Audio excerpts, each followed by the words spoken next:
जिंदगी नहीं बनती, अज़म हमारा भी कुछ हिस्सा है जिंदगी बनाने में। जिस इंसान के अंदर विल पावर है वो जमीन से उठ के आसमान को छू सकता है।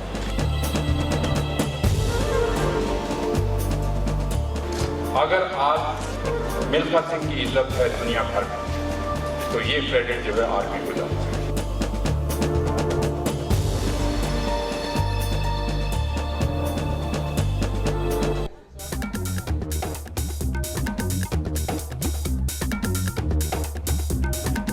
न्यूज नेशन पर आपका स्वागत है। आपके साथ मैं हूं राकेश पांडे। आज सुबह जब करोड़ों देशवासियों की आंख खुली, जब नींद से जगे, तो एक बुरी खबर उनका इंतजार कर रही थी। बुरी खबर, फ्लाइंग सिख मिल्खा सिंह का हमारे बीच नहीं होना। फ्लाइंग सिख मिल्खा सिंह ने कल देर रात आखिरी सांस ली। बीती रात चंडीगढ़ पीजीआई में उन्होंने 91 साल की उम्र में अंतिम सांस ली। राष्ट्रपति रामनाथ कोविंद, पीएम मोदी और गृह मंत्री अमित शाह समेत तमाम हस्तियों ने मिल्खा सिंह के निधन पर शोक व्यक्त किया है। मिल्खा सिंह आपकी तरह सिपाही था, सोल्जर था आर्मी के अंदर। वहां से वो चला और कहां पहुंचा। यहाँ तो गली मोहल्ले में कोई किसी को नहीं जानता। मिल्खा सिंह ने हिंदुस्तान का नाम सारी दुनिया में फैलाया। तो ये एक बहुत बड़ी बात है। नहीं रहे फ्लाइंग सिख मिल्खा सिंह। 91 साल की उम्र में ली अंतिम सांस। अगर आप मिल्खा सिंह बनना चाहते हैं तो आपके लिए कोई मुश्किल चीज नहीं। क्या है?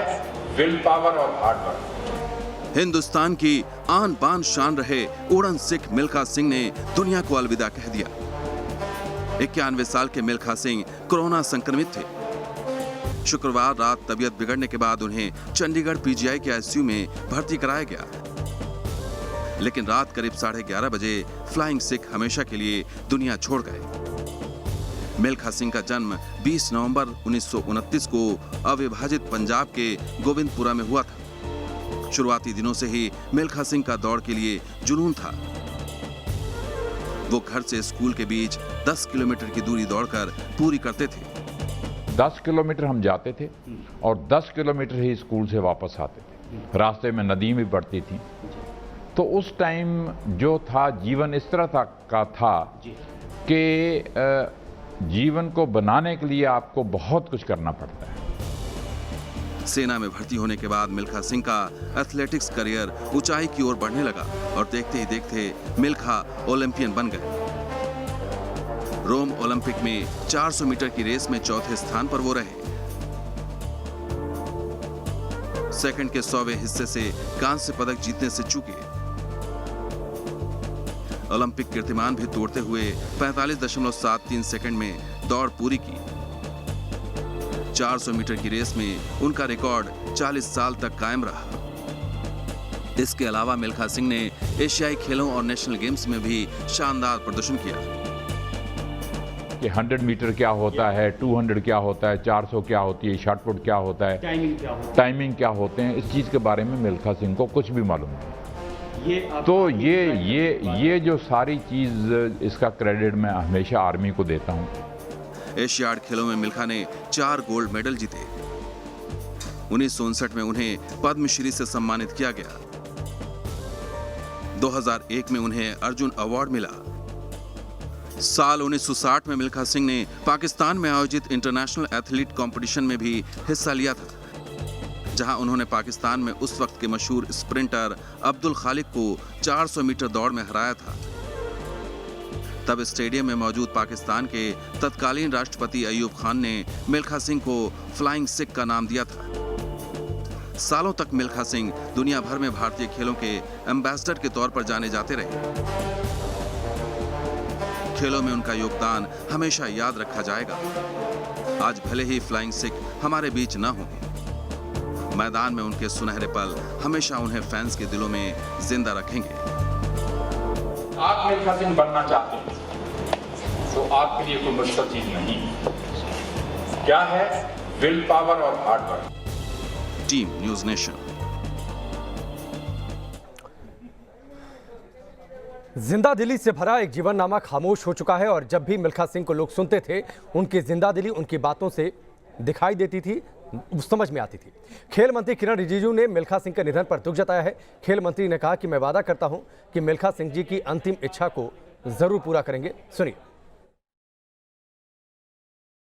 हमारे खेल मंत्रालय का पूरा खेल जगत खिलाड़ियों का ओर से एक शोक संदेश लेकर के चंडीगढ़ जा रहा हूं।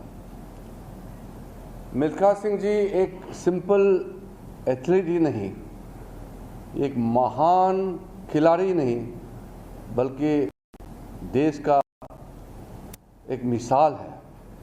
हर युवाओं के लिए, हर पीढ़ी के लिए एक मिसाल है। उसने जो हौसले ज़िंदगी उन्होंने दिखाए हैं, हम सब के लिए बहुत बड़ा एक आगे का रास्ता, ज़िंदगी कैसे जीना है और देश के लिए समर्पित भाव के साथ क्या करना चाहिए, उसके लिए बहुत बड़ा संदेश देकर के गए हैं।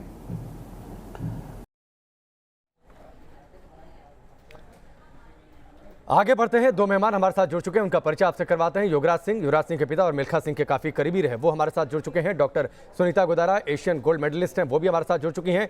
विशाल ठाकुर हमारे साथ जुड़ चुके हैं, जो कि चंडीगढ़ में मौजूद हैं। सबसे पहले मैं विशाल का रुख कर लेता हूँ। विशाल, 3 बज चुके हैं घड़ी में और 3 बजे ये वक्त तय था कि उनके पार्थिव शरीर को जो उनके आवास पर रखा हुआ है, वो अंतिम दर्शनों के लिए लोग वहाँ पर पहुँच सकेंगे। ज़रा एक बार तस्वीरें दिखाइए और हलचल क्या वहाँ पर। जी बिल्कुल, अगर चंडीगढ़ की बात करें सेक्टर 8 की, तो अब 3 बजे का वक्त है। इसमें पंजाब के मुख्यमंत्री कैप्टन अमरिंदर सिंह जो हैं वो यहाँ पर पहुँचे हुए हैं। साथ ही जो पंजाब के स्वास्थ्य मंत्री हैं वो यहाँ पर हैं, स्पोर्ट्स मिनिस्टर यहाँ पर पहुँचे हुए हैं। तमाम जो बड़े लोग हैं, अब उनका पहुँचना यहाँ पर सिलसिला जो है वो जारी हो गया है। तो कहीं ना कहीं 3 से 5 बजे का जो समय रखा था वो दर्शन के लिए रखा था, पार्थिव शरीर का दर्शन के लिए। और 5 बजे जो है वो क्रिमिनेशन ग्राउंड जो है सेक्टर 25 में, वहाँ पर मिल्खा सिंह का जो पार्थिव शरीर है वो वहाँ पर ले जाया जाएगा। ठीक है विशाल, मैं आपके पास आता रहूंगा। कुछ और जानकारी हो तो आप ज़रूर अपडेट करिएगा। युवराज सिंह का मैं रुख कर लेता हूं। युवराज सिंह, आपने मिल्खा सिंह को काफ़ी करीब से देखा। फिल्म जिसमें आई भाग मिल्खा भाग, जिसका हमने पहले भी जिक्र किया, जिसकी उन्होंने खुद तारीफ की कि उनके जीवन को अगर ठीक से समझना है तो ये फिल्म उसमें काफ़ी सहायक साबित हो सकती है। जिंदा दिली किसे कहते हैं? जब जब मिल्खा सिंह को सुना जाता था ये बात समझ में आती थी। अब सिर्फ यादें हैं और ज़रूरत है कि उन यादों से प्रेरणा ली जाए।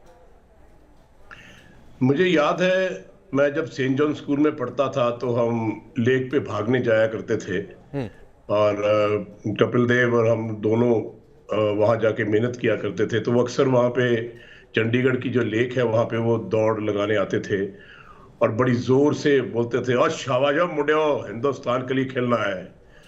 तो वो बहुत प्रेरणा, तकरीबन रोज उनसे मुलाकात होती थी और मैंने तो उनको देखा है। मैं बड़ा हुआ, उनको आज तक गोल्फ खेलते देखा, लेकिन शायद इतनी करीबी से मैं जानता नहीं था जब तक ये भाग मिल्खा भाग फिल्म नहीं आई। तो आप यकीन कीजिएगा, जब उनकी कहानी सुनी तो बहुत बार आंखों से आंसू टपके कि एक खिलाड़ी जिसने इतना बड़ा मकाम हासिल किया है, वो कितनी मुश्किलों से गुजरा है। बचपन में उन्होंने अपने माँ बाप को, अपने रिश्तेदारों को, बहन भाइयों को मरते देखा और उनकी लाशें देखी, और फिर पार्टीशन हुई। उसके बाद वो किस तरह आए। जब ये कहानी बता रहे थे तो कई बार खुद भी रो पड़ते थे और बताते थे कि जब मैं वहां से चला तो खून की नदियां बह रही थी, लाशें थी, उनके बीच में एक 9 साल का बच्चा चल के आ रहा था और उन्होंने किस तरह से आके अपना मकाम हासिल किया। मैं समझता हूँ तमाम वो लोग जो अक्सर ये कहते हैं, ओ जी हम तो बहुत गरीब हैं जी, हमारी किस्मत अच्छी नहीं जी, हमें तो भगवान ने कुछ दिया नहीं जी, ये नहीं किया, बहुत सारे बहाने हमारे लोग यहाँ हिंदुस्तान में लगाते हैं। तो मैं समझता हूँ मिल्खा सिंह ऐसी प्रेरणा है कि जिन्होंने वहाँ पाकिस्तान में जन्म लेके, जो कि पंजाब अब वहाँ की तरफ रह गया है, वहाँ से लेके यहाँ जो मकाम हासिल किया है, ये एक बहुत बड़ी मोटिवेशन है। और मैंने उनको बहुत करीब से जाना है। जब हम ये लोग शूटिंग कर रहे थे तो अक्सर वो शूटिंग पे आते थे और कई बार तो रणवीर सिंह का जो उनके कोच थे, उनका रोल मैंने उस पिक्चर में किया और बहुत बार उन्होंने मुझे कहा कि जिस तरह से तुमने ये रोल को निभाया है वो हूबहू ऐसे ही थे। तो बहुत सारी बातें उनके साथ मैं करने योगराज जी को मैं मिली। आता हूं आपके पास फिल्म शूटिंग के दौरान कुछ उनकी बातें वो हम जरूर आपके जरिए जानना चाहेंगे। मैं सुनीता जी का एक बार फिर से रुक कर लेता हूं। जिन बातों का जिक्र योगराज जी कर रहे हैं, वाकई जीवन में हम लोग शिकायतें बहुत करते हैं कि हमारे जीवन में ये अभाव है, लेकिन उन अभाव से बाहर निकलकर कैसे खुद के नाम को ऊंचा किया जाए, कैसे खुद को स्थापित किया जाए, देश के नाम को रोशन कैसे किया जाए, पड़ोसी मुल्क पाकिस्तान उनका किस तरीके से मुरीद हो गया, ये तमाम कहानियां हैं। और वाकई अगर उनके पूरे जीवन को देखा जाए सुनीता जी, तो मिल्खा सिंह जैसे किरदार मरा नहीं करते। उनकी देह दिवंगत जरूर होती है, लेकिन उनका जो जीवन इतिहास है वो एक संदेश रूपी संदेश मिसाल के तौर पर लोगों को प्रेरणा देता रहता है। देखिए, सबसे पहले तो मैं ये कहूंगी कि वो बहुत ही ब्रेव हार्ट थे। अब इतना स्ट्रगल करके ओलंपिक्स तक पहुंच गए, वर्ल्ड रिकॉर्ड बना दिया, और उसके बाद भी उन्होंने जो उनके साथ अब अगर मैं अवार्ड्स की बात करूं तो 61 में हमारे इंडिया में अर्जुन अवार्ड शुरू हुआ, 62 में उनको एशियन गोल्ड मिला, 64 में वो ओलंपिक्स में गए, 58 में एशियन गोल्ड ले चुके थे, 59 में उनको पद्मश्री मिल चुका था, लेकिन उनको अर्जुन अवार्ड नहीं मिला। तो कभी कभी ऐसा लगता है कि देखिए उसके बावजूद भी वो हमेशा एक प्रेरणा का स्रोत रहे, हमेशा ब्रेव हार्ट की तरह उन्होंने काम किया, always ready to fight for athletes. कोई भी बैटल हो, कोई भी स्ट्रगल हो, उसको पार करते हुए वो हमेशा प्रेरणा का स्रोत रहे, पहली बात तो। और फ्लाइंग सिख नाम से सब जानते हैं उनको, लेकिन कहते हैं ना, जाके फटे ना पैर बिबाई, वो क्या जाने पीर पर आई। तो हम खिलाड़ी, ये जो स्पोर्ट्स का सिस्टम है, इसमें जब किसी इतने नामचीन खिलाड़ी को कुछ चीजों से वो डिप्राइव रह जाता है, फिर भी वो हार नहीं मानता है, फिर भी प्रेरणा का स्रोत बना रहता है, तो उसके लिए तो बहुत ही ट्रिब्यूट पे करते हैं। वो हमारे हमेशा दिल में रहेंगे। मिल्खा सिंह को चाहे फेडरेशन ने कोई अवार्ड न दिया हो, क्योंकि हमारा जो स्पोर्ट्स का बेस्ट अवार्ड होता है अर्जुन अवार्ड, वो उनको नहीं दिया गया उस समय जिस समय वो डिजर्व करते थे। उनको भारत रत्न नहीं दिया गया, औरों को मिल गया। उनको देखिए, आर्मी में वो सूबेदार से रिटायर हुए और उनको ऑनरेरी कैप्टन दिया गया, औरों को लेफ्टिनेंट कर्नल और ग्रुप कैप्टन, पता नहीं क्या क्या उपाधियां दे दी गई। लेकिन सुनीता जी, चूंकि अब ये तो देखिए अंतिम विदाई का वक्त है, वो ब्रेव हार्ट थे, मिल्खा उसके बाद भी सिंह का पार्थिव हमेशा शरीर प्रेरणा उनके देते रहे। आवास पर रखा हुआ है, तमाम हस्तियां वहां पर पहुंच रही हैं, लोग अंतिम दर्शन करेंगे भी। अंतिम विदाई का वक्त है, तो उनकी यादें जरूर हैं, वो हमेशा तो रहेंगी। लेकिन कभी उन्होंने शिकायत नहीं की, उन्हें सिस्टम से शिकायत जरूर रही, लेकिन उन्होंने ये कहा कि उनके अंतिम शब्द मैं आपको बताना चाहूंगी। उन्होंने अंतिम अपने ऑटोबायोग्राफी के लास्ट पेज में, मेरी बात आप सुन रहे हैं ना जी जी, अपनी ऑटोबायोग्राफी के लास्ट पेज में कहा था, मिटा दे अपनी हस्ती को अगर कोई मर्तबा चाहे, मिटा दे अपनी हस्ती को अगर कोई मर्तबा चाहे, कि दाना खाक में मिलकर गुले गुलजार होता है। और वो हमेशा कहते थे, there is no shortcut to success, आपको हार्ड वर्क करना पड़ेगा। हमने अभी आपने कितनी बार सुनाया, ये हमेशा हमारे सबके दिलों में रहेंगे। खिलाड़ी हमेशा इनको प्यार करते रहेंगे, हमेशा इनका नाम रहेगा, क्योंकि कहते हैं ना कि जो ठीक है सुनीता जी, मैं आपके पास आता हूं। योगराज जी का मैं रुख कर लेता हूं। योगराज जी, जब फिल्म की शूटिंग चल रही थी तब आपने मिल्खा सिंह को करीब से देखा, उन्हें समझने का आपको मौका मिला।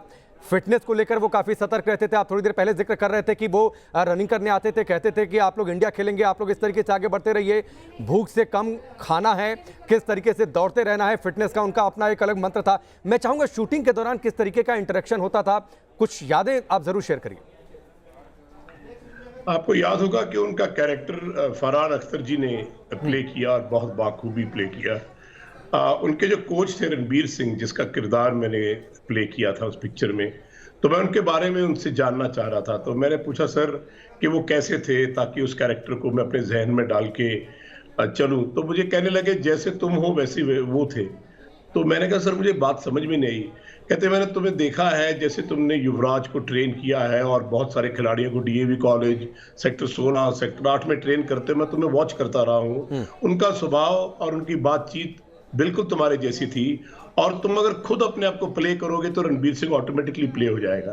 तो जब वो पिक्चर देखी उन्होंने और वो किरदार मेरा देखा, तो मुझे याद है हम प्रीमियर शो में थे, उठ के उन्होंने मुझे बड़ी जोर से गले से लगाया और ये कॉम्प्लीमेंट दिया कि अगर ये कैरेक्टर तुम रणबीर सिंह के किरदार का नहीं करते, अगर कोई और करता तो शायद ये पिक्चर इतनी हिट ना होती, क्योंकि वो जो किरदार था वो बहुत उनकी जिंदगी में महत्व रखता था। उन्होंने ये भी कहा था कि रणबीर सिंह ने मुझे कहा था कि जब पाकिस्तान की रेस के बाद अब मिल्खा सिंह तुम वर्ल्ड चैंपियन बन गए हो, रेस छोड़ना मत। बट अनफॉर्चुनेटली उनको चंडीगढ़ में आके डायरेक्टर ऑफ स्पोर्ट्स बना दिया गया, फिर उनको रेस छोड़नी पड़ी। लेकिन अगर वो कंटिन्यू करते, वो खुद भी कहते थे, तो शायद वो बहुत सारे गोल्ड मेडल ओलंपिक में जीत के आते। जहां तक अभी मैम ने बात करी है कि अर्जुन अवार्ड नहीं मिला, ये नहीं हुआ, मैं समझता हूं मिल्खा सिंह की कहानी, मिल्खा सिंह अपने आप में इतने बड़े हैं, इतने विशाल हैं कि उनको किसी प्राइज की जरूरत नहीं है, क्योंकि वो खुद अपने आप में एक बहुत बड़ी खुदा की ट्रॉफी है इस देश के लिए, इस दुनिया के लिए। निश्चित तौर पर, और कभी उन्होंने इसकी खुले तौर पर शिकायत नहीं की। हालांकि थोड़ी सी नाराजगी उनकी जरूर थी योगराज जी इस तरीके के भेदभाव को लेकर। इस पर आगे लगातार चर्चा चलती रहेगी। विशाल ठाकुर चंडीगढ़ में हैं, जहां पर मिल्खा सिंह का आवास है, उनका पार्थिव शरीर वहां पर रखा हुआ है। खुद पंजाब के मुख्यमंत्री भी वहां पर पहुंचे हुए हैं, स्पोर्ट्स मिनिस्टर भी पहुंचे हुए हैं, किरण रिजिजू भी वहां पर पहुंचे हैं। यहां पर रुकेंगे एक ब्रेक के लिए, बहुत जल्द वापस लौटते हैं।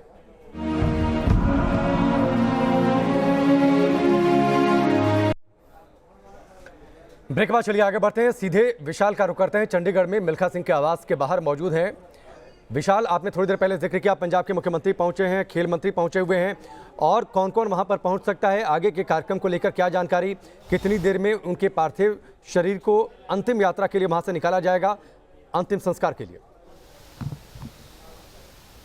जी बिल्कुल, जिस तरह से जो पंजाब के मुख्यमंत्री थे, स्पोर्ट्स मिनिस्टर थे, हेल्थ मिनिस्टर थे, वो यहाँ पर पहुँचे हुए थे, और अभी थोड़ी देर पहले जो हैं वो यहाँ से निकल चुके हैं। और अगर बात करें जो पंजाब के और चंडीगढ़ के जो राज्यपाल हैं बदनौर साहब, वो भी यहाँ पर पहुँचेंगे। और देखना होगा कि हरियाणा की तरफ से यहाँ पर कौन पहुँचते हैं, क्योंकि हरियाणा की तरफ से अभी तक फिलहाल जो है कोई भी बड़ा नेता यहाँ पर नहीं पहुँचे हैं। लेकिन जो पार्थिव शरीर है वो 3 से 5 के लिए अंतिम दर्शन के लिए उनके घर पर रखा गया है, तो अभी टाइम बहुत है, तो देखना होगा कि कौन कौन यहाँ पर पहुँचते हैं। और 5 बजे जो है उनका पार्थिव शरीर जो है वो जहां पर अंतिम संस्कार करना है उस तरफ ले जाया जाएगा। ठीक है योगराज जी, आप थोड़ी देर पहले जिक्र कर रहे थे, फिटनेस की बातचीत आप कर रहे थे। युवराज सिंह को भी आपने ट्रेन किया, किस तरीके से उनकी फिटनेस का लोहा दुनिया भर ने माना। इस उम्र में किस तरीके से मिल्खा सिंह फिट थे, और वो बार बार इस बात का जिक्र करते थे कि आप कब खाते हैं, कितना खाते हैं, कैसे खाते हैं, ये बहुत महत्वपूर्ण है। भूख से थोड़ा सा कम खाइए, क्योंकि इससे आप सेहतमंद रहेंगे। रोज दौड़िए, पार्क, सड़क या कहीं भी जाइए, कुछ करते रहिए, एक्टिव रहिए। ये तो बहुत बार उनसे बात हुई, कई बार जब वो अभी भी आपको एक बात मैं और शेयर करना चाहता हूं आपसे, कि जब ये मिल्खा सिंह पिक्चर बन रही थी, तो राकेश ओम प्रकाश मेहरा जी को लोगों ने बोला, तुम किसके लिए पिक्चर बना रहे हो, कौन मिल्खा सिंह, कौन जानता है। अभी वो 1960s की बातें हैं, न्यू जनरेशन नहीं जानती। लेकिन उसके बावजूद भी बहुत सारी कंपनियों ने बैकआउट किया, उसके बावजूद भी उन्होंने मिल्खा सिंह के ऊपर पिक्चर बनाई। और आप यकीन कीजिए कि जब पिक्चर बनी और रिलीज हुई, तो उसके बाद मिल्खा सिंह जी दोबारा सुपरस्टार बने। मैंने इतनी फॉलोइंग, पता नहीं, उनकी जवानी में बहुत दुनिया उनको जानती थी, हिंदुस्तान उनके पीछे था, तब हम लोग तो बहुत छोटे थे। लेकिन उसके बाद वो जो सुपरस्टार बने, वो कमाल की बात। तो मैंने एक दिन पूछा, मैंने कहा सर अब तो आप हीरो हो गए हो और आपको एक सेक्रेटरी रख लेना चाहिए, तो बड़ा हंसे। कहते यार स्पोर्ट्समैन के सेक्रेटरी नहीं होते। ठीक है, वक्त इतना ही है, मुझे योगराज जी आपको रोकना पड़ेगा। सुनीता जी, आप दोनों का बहुत बहुत शुक्रिया। विशाल, आपका भी फिलहाल बहुत बहुत शुक्रिया। लगातार इस बड़ी खबर पर हम बने रहेंगे। अभी पार्थिव शरीर आवास पर रखा हुआ है, मिल्खा सिंह के आवास पर अंतिम दर्शनों के लिए, लेकिन ठीक 5 बजे अंतिम संस्कार होगा मिल्खा सिंह का, फिर उसके बाद पंचतत्व में विलीन हो जाएंगे। वक्त यहाँ पर ब्रेक का।